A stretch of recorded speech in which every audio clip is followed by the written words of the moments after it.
Hey everyone, Nigel and Luke here, and welcome to Crime Zone. Before we get to today's video, we wanted to announce that Crime Zone's official Patreon page is now live. In addition to ad-free videos and other extras, patrons will also get access to weekly bonus videos for our Crimes of the Week and Crimes of the Week International series. So if you want even more Crime Zone content, head over to patreon.com/crimezone for exclusive cases not featured in today's video.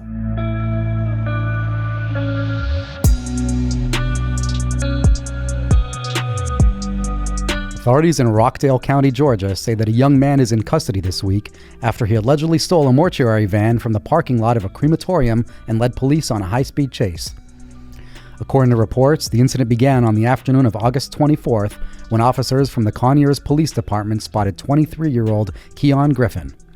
Griffin was the prime suspect in a number of recent vehicle break-ins and thefts, and detectives had been trying to track him down. However, before officers could place him under arrest, Griffin saw the van belonging to Stan Henderson & Sons Mortuary and decided to steal it to try and get away. The hasty escape caused a body that was on a gurney in the back of the vehicle to roll out and across the parking lot, though thankfully it never made it onto the road.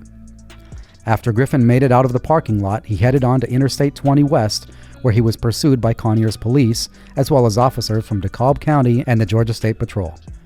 During the high-speed chase, he hit several vehicles, finally stopping after he blew out one of the mortuary van's tires.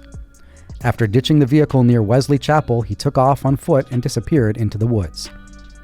Though authorities were not able to successfully locate Griffin at the time, the pressure from subsequent media reports caused him to turn himself in at the Rockdale County Jail 2 days later.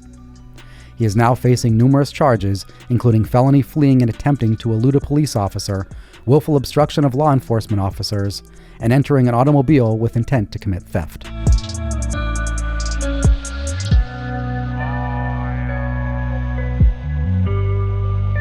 Authorities in El Paso, Texas, say that a 22-year-old man is in custody this week after facing off with a homeowner during a terrifying burglary attempt.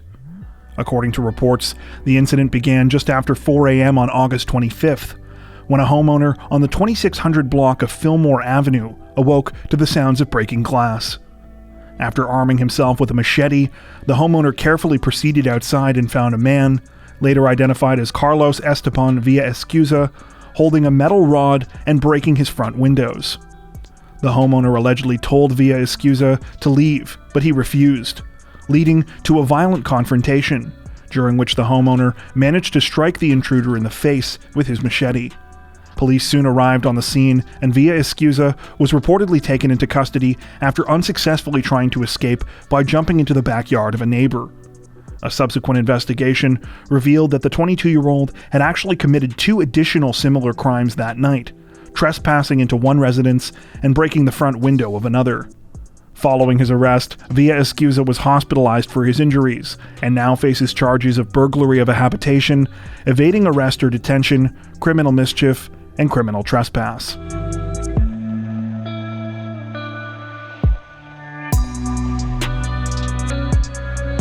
This week, representatives from Colorado's Alamosa County Sheriff's Office announced that they had recovered the body of a 21-year-old Colorado woman who had been missing for nearly 2 weeks. According to reports, the body of Cheyenne Goins was found in a hidden shallow grave off of the highway in a remote part of Alamosa County on August 24th. She had been reported missing by her family on August 12th.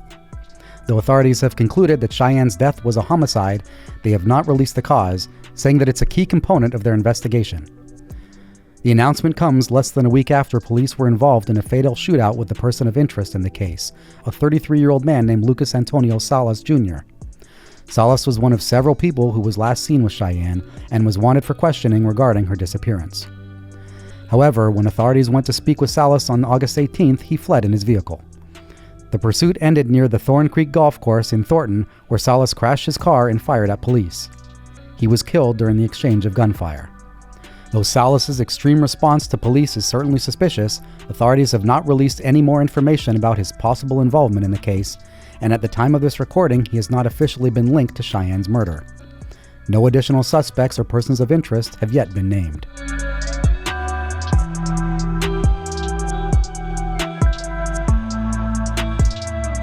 Representatives from the Indiana State Police announced that the 4-month search for a missing teenager has come to an end this week, after she was found alive and safe in Florida.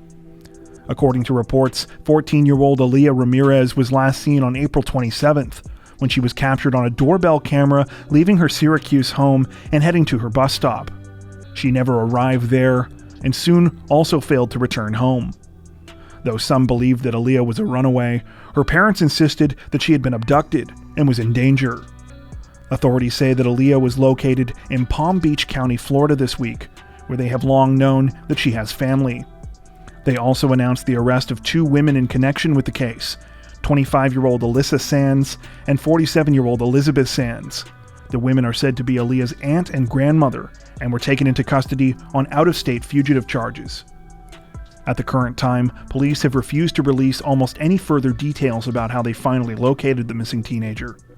It is said, however, that previous searches of the family members' homes in Florida had come up empty. Aaliyah's parents, meanwhile, have doubled down on their insistence that their daughter was the victim of a crime. In recent reports, they have alleged that the teenager was kidnapped and held against her will in a hotel room for the duration of her disappearance. At the time of this recording, Alyssa and Elizabeth Sands remain in custody, though have yet to face formal charges.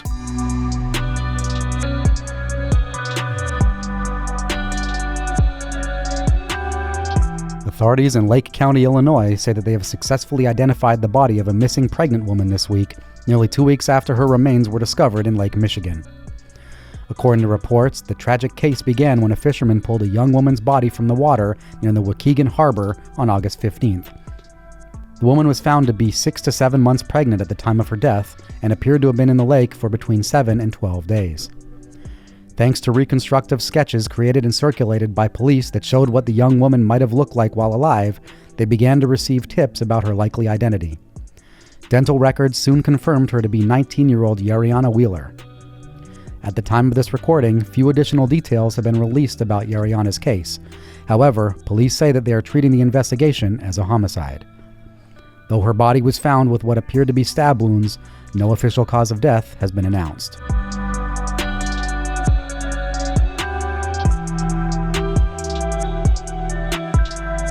Authorities in the New York City borough of Brooklyn say that a 35-year-old man has been arrested and is facing multiple charges this week after a simple case of graffiti went totally sideways, resulting in a 12-hour standoff between him and police. According to reports, the incident began around 1 a.m. on August 26th, when a man named Aaron Clancy climbed a 10-story water tower in the neighborhood of Greenpoint. Once at the top, he began to spray paint a giant Super Mario Bros. Style question block onto the tower. Everything seemed to be going fine for Clancy until he was spotted and the police were called. When authorities arrived on the scene, they initially couldn't find Clancy, but when they called in a helicopter to shine a floodlight at the structure, they saw him poking his head out of an access hatch at the top of the tower. For the next 12 hours, authorities allegedly engaged in a standoff with Clancy, waiting for him to come down. When they failed to hear from him for several hours, a drone was flown up and used to communicate with him. The situation ended at around 1:30 p.m., when Clancy finally agreed to climb down the water tower. Once on the ground, he was taken into custody. The incident quickly became a hot topic on social media, where many were highly critical of what they viewed as a disproportionate police response to a simple case of graffiti. In particular, many pointed out the NYPD's use of a helicopter and the fact that surrounding streets were closed for hours.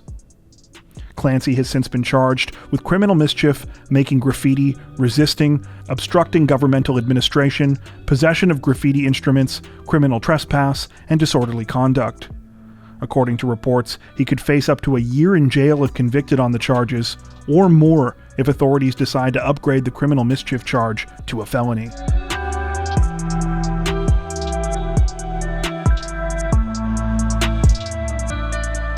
Authorities in Redondo Beach, California say that the gunman behind a terrifying shooting at a local pier is dead this week after he randomly fired at bystanders in the busy area and left at least 2 people injured. Police were notified that a shooting was taking place at the Redondo Beach Pier at approximately 8:20 p.m. on August 25th. According to witnesses, the incident unfolded when a man started to ask people on the pier if they had a problem with him, at which point he took out a gun and began to shoot.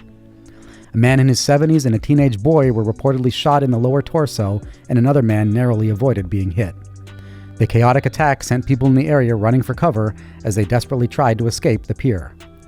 When police arrived, they spotted the suspect armed with both a knife and a gun and attempted to take him into custody. It's not exactly clear what happened from here, but at some point the suspect tried to flee and was shot while running away. His body was found by police slumped on some rocks nearby and was pronounced dead at the scene. Most reports we were able to find did not name the shooter. However, some local sources have identified him as 36-year-old Kenneth Vassell of Long Beach. It is believed that the attack was totally random and a motive remains unclear. Thankfully, at the time of this recording, both of the victims wounded in the shooting are said to be in stable condition, and their injuries are not believed to be life-threatening.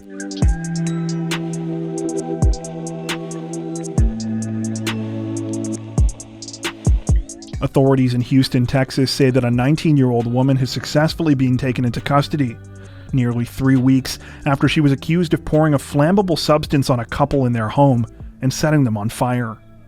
According to reports, police were called to a residence on Aspen Glade Drive at approximately 10 p.m. on August 6th, after they received information that an arson had been committed there.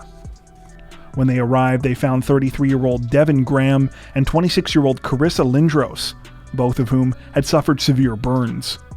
Though Devin was in excruciating pain, he managed to tell police some of the terrifying details about what had happened to him. He claimed that a woman had entered his home and poured an unknown substance on him before lighting him on fire. Sadly, Devin died 3 days later, leaving behind 2 young daughters. According to the latest information we could find, the second victim, Carissa Lindros, remains in serious condition. Thanks to reports from witnesses that had seen a white 4-door sedan fleeing the area of the fire on the night of the crime, investigators soon concluded that they were looking for 19-year-old Emma Pressler in connection with the case. She was charged with murder, and a warrant was put out for her arrest. While police have not released how they were able to track Pressler down, they stated that she was arrested in Waller County on August 26th and has since been taken to the Montgomery County Jail. Disturbingly, it appears that this is not the first time that Pressler's name has come up in connection with a murder case. In 2020, she was arrested after a 20-year-old woman with cerebral palsy was shot and killed in her bed. However, a judge ultimately did not find probable cause to charge her with murder. That's it for this edition of Crimes of the Week. If you enjoyed our video, don't forget to like and subscribe to Crime Zone for more true crime content like this, making sure to hit the notification bell to stay up to date with our latest releases. Thank you for watching.